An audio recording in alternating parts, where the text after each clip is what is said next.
नमस्कार, आवाज़ इंडिया देखने वाले दर्शकों का स्वागत है।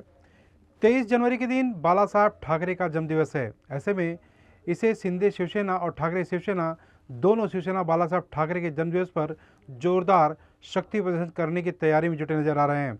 बाला साहब ठाकरे द्वारा बनाई गई शिवसेना का नाम और उसका चुनाव चिन्ह दोनों मौजूदा समय में शिंदे शिवसेना के पास है। इसी आधार पर शिंदे शिवसेना लगातार यह दावा करती आ रही है कि बाला साहब ठाकरे की असली शिवसेना उन्हीं के पास है। इस पर शिवसेना के पूर्व सांसद राहुल शेवाले से हमारी संवाददाता ज्योत्सना गंगने ने की खास बातचीत। शिवसेना नेता राहुल शेवाड़े हमारे साथ इस वक्त है। सर, 23 जनवरी को बाला साहब ठाकरे इनकी जयंती है, उस अवसर पर शिवसेना ने बड़ा कार्यक्रम रखा है, क्या रहेगा उसका थीम? 23 जनवरी को बीकेसी में शिवसेना प्रमुख बाला साहब ठाकरे जी के जन्मदिन के अवसर पर शिवसेना के मुख्य नेता उप मुख्यमंत्री एकनाथ शिंदे साहब और उनके जो सहकारी मंत्री है और जो नए विधायक है, जो हमारे एमपी है, उनका एक भव्य सम्मान का कार्यक्रम आयोजित किया गया है। और ये कार्यक्रम का विशेष ये है कि जिनके आशीर्वाद की वजह से महायुति को यश प्राप्त हुआ, जो लाडली बहना है महाराष्ट्र की, उन लाडली बहनाओं के हाथों से अपने लाडला भाई एकनाथ शिंदे साहब का सत्कार उस दिन कार्यक्रम के अवसर पर रखा हुआ है। 6 बजे कार्यक्रम रहेगा। सोनू निगम जी और अवधूत गुप्ते ये वहाँ पे परफॉर्म करने वाले हैं और ये कार्यक्रम हमारे लिए बहुत ही महत्वपूर्ण रहेगा।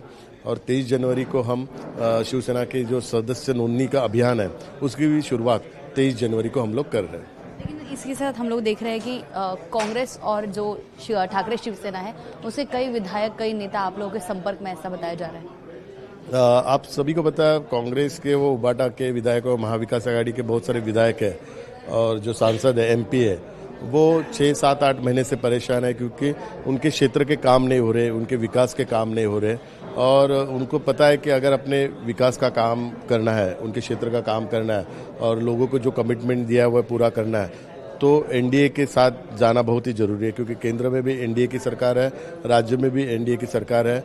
दोनों जगह की एनडीए की सरकार होने की वजह से उनके काम नहीं हो रहे, इसके लिए वो बहुत ही डिस्टर्ब है, इसके लिए वो हमारे संपर्क में है। तो बहुत सारे विधायक और एमपी ये महायुति में आ सकते हैं आने वाले दिनों में और विशेष रूप से 23 जनवरी को भी उसका चित्र आपको स्पष्ट होगा। मोहम्मद अजहरुद्दीन जो है उन्होंने बड़ेटीवार इनसे मुलाकात की है और उसके बाद कहा है कि इलेक्शन आसान नहीं और उनको लड़ना पड़ेगा, तो क्या मोहम्मद अजहरुद्दीन और बड़े बड़े सेलिब्रिटी को भी कांग्रेस या आपके पार्टी में आने की संभावना है? आ सकते हैं। आप वही बताया ना, अपने क्षेत्र के और अपने लोगों को कमिटमेंट पूरा करने के लिए सभी लोग एनडीए के साथ आ सकते हैं। सर, इसी के साथ एक और सवाल है कि वानखेड़े स्टेडियम को 50 साल पूरे हो रहे हैं, कैसे देखते हैं? वानखेड़े ऐतिहासिक स्टेडियम है, बड़े बड़े करियर बने, 2011 में भारत में भी उसने विश्व कप जीता था। वानखेड़े स्टेडियम एक मुंबई का वैभव है और वानखेड़े स्टेडियम का एक ऐतिहासिक महत्व आप सभी को पता है और क्रिकेट विश्व में वानखेड़े स्टेडियम का भी बहुत सारा महत्व है। जितने भी हमारे क्रिकेटर है वो क्रिकेटर सचिन तेंदुलकर से लेके गावस्कर जी के लेके बहुत सारे, जिनके बहुत मुंबई से रिलेटेड तो बहुत सारे क्रिकेटर है। मुंबई तो हम क्रिकेट की पंडरी बोलते हैं, जो मराठी वर्ड है, तो उसमें वानखेड़े स्टेडियम का उनका बहुत ही बड़ा महत्व है। उनको जो भी यश प्राप्त हुआ है क्रिकेट में, उसमें वानखेड़े स्टेडियम ने अहम भूमिका निभाई है। तो वानखेड़े स्टेडियम को 50 साल पूरा हो रहा है, तो ये हमारे लिए एक ऐतिहासिक क्षण है और मुंबई के लिए भी एक वैभव का दिन है। सर, गार्जियन मिनिस्टर की लिस्ट जो है वो डिक्लेयर हो चुकी है, लेकिन बीड़ का गार्जियन मिनिस्टर जो है उप मुख्यमंत्री अजित पवार को बनाया, जिस पर पंकजा मुंडे ने नाराज दिखाई दे रही है कि वो कह रही थी कि मैं बीड़ और जालना दोनों संभाल सकती हूँ। और रायगढ़ को लेकर भी शिवसेना बहुत आग्रही थी, भरत गोगावले, लेकिन फिर एक बार जो है राष्ट्रवादी को वो गार्जियन मिनिस्ट्री गई है। गार्जियन मिनिस्टर का निर्णय लेने का पूरा अधिकार माननीय मुख्यमंत्री देवेंद्र फडणवीस साहब का है और जो भी नाराजगी है वो नाराजगी शिवसेना की जो नाराजगी है तो शिवसेना के मुख्य नेता के सामने विधायकों ने रखी है और मुझे पूरा विश्वास है माननीय मुख्यमंत्री अभी दावोस में है। दावोस से आने के बाद शिवसेना, राष्ट्रवादी और भाजपा के वरिष्ठ नेताओं के साथ बात करके ये जो प्रॉब्लम क्रिएट हुआ है उसमें एक पॉजिटिव सोल्यूशन निकाल के ये प्रॉब्लम सॉल्व करेंगे। संजय राउत कह रहे हैं कि उप मुख्यमंत्री एकनाथ शिंदे उनको जो है वो यात्रा पर जाना चाहिए, कुंभ मेले में जाना चाहिए, क्योंकि वो नाराज है। नहीं, महाकुंभ का पर्व बहुत ही महत्वपूर्ण होता है और हिंदू के लिए बहुत ही ये महत्वपूर्ण पर्व है और 144 साल के बाद महाकुंभ का पर्व हो रहा है, तो महाकुंभ में जो पवित्र स्नान है उसका भी बहुत महत्व है और पवित्र स्नान के माध्यम से आपके पाप धुले जाते हैं।